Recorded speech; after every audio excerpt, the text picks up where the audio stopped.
We're going to do a little Les Paul challenge here, just for fun. We're going to look at an American Les Paul, a Japanese Les Paul, and a Chinese Les Paul. I think they all sound great. I did modify this one heavily.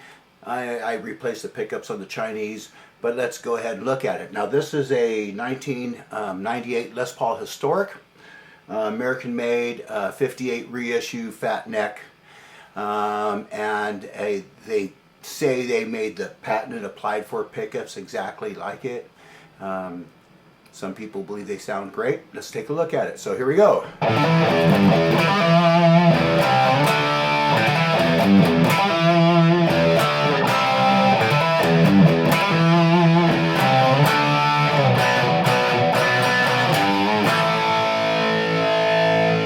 Alright, so there is the treble pickup, the bridge pickup. So let's take a look at the neck pickup.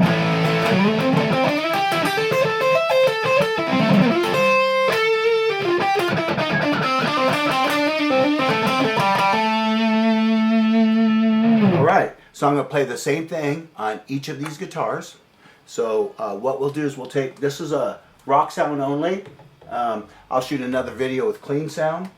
But what the reason why I'm not doing it now is because I got the Bogner and the Friedman set at equal dBs right now, and so they're kind of like in stereo. The Bogner has just a little bit more mid-range, where the Friedman has more attack, and is my favorite amplifier. And also too, Steve Vai and David Friedman both say your amplifier has over 80% of your tone. So that's where 80% of your tone comes from. So even though we're doing a guitar shootout right now, keep that in mind. Okay, so let's look at the Japanese here, which I rebuilt. This is a guitar I got when I was a teenager, about 1975, 76. And I've had it ever since. I bought it new. And I replaced it with the Gibson PAF reissue pickups. And bone nut, stainless steel frets, Grover tuning pegs, high density bridge and tailpiece, because I love this guitar. So I put $900 into it. And just to let you guys know, if you love a guitar, so what, how much money you put into it? If you're not going to ever sell it, what does it matter?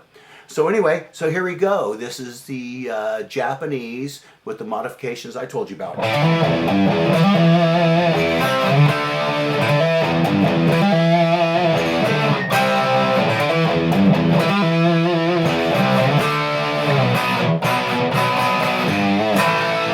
Okay, you can see that has more of a mid-rangey sound, and so let's look at this pickup.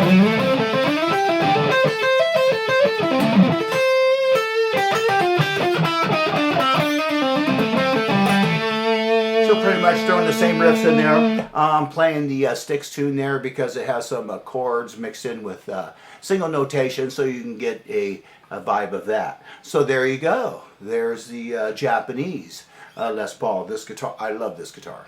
And even though I don't think it's the best sounding one of the three, you let me know in the comments below. Okay, so let's go ahead and take a look at the Chinese.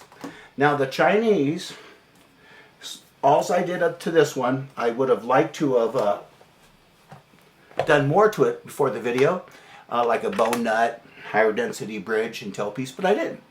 All I did to this one was I added the Pearly Gates pickups, the Seymour Duncan, Billy Gibbons Pearly Gates pickups, and I did something that I did before, and I find I really like the string sound of it. I bypassed the volume knobs and the tone knobs, so they don't work. So let's give this one a listen.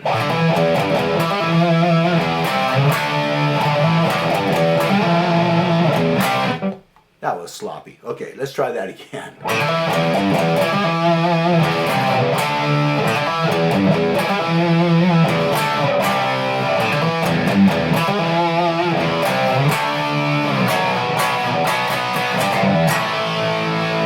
Okay, so that one there, this one, oh, let's look at the single notation. I'll go ahead and...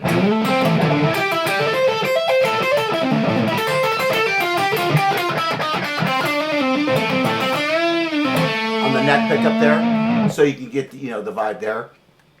I believe this one has the best string sound. You guys decide for yourself. The Historic, it was a 1998 Historic. That's the most valuable of my Les Pauls, and it sounds great. But this one has a string sound like I can't believe. So if I had to pick a favorite, it might be a toss-up between the American and this one being a little bit better. So there you go. There you go. You saw the American Les Paul, you saw the Japanese Les Paul, you saw the Chinese Les Paul. Look at the back of this one. Gorgeous. Absolutely gorgeous. And so there you go. There's your Les Paul Shootout Challenge. And I'm going to do one with clean sound, but I can't do it like this because the Bogner doesn't have the best clean sound, so I'm going to have to do it on Friedman only, which has a pristine clean sound equal to that of any kind of Fender tube combo amp. So there you go. Subscribe, practice, have a great day.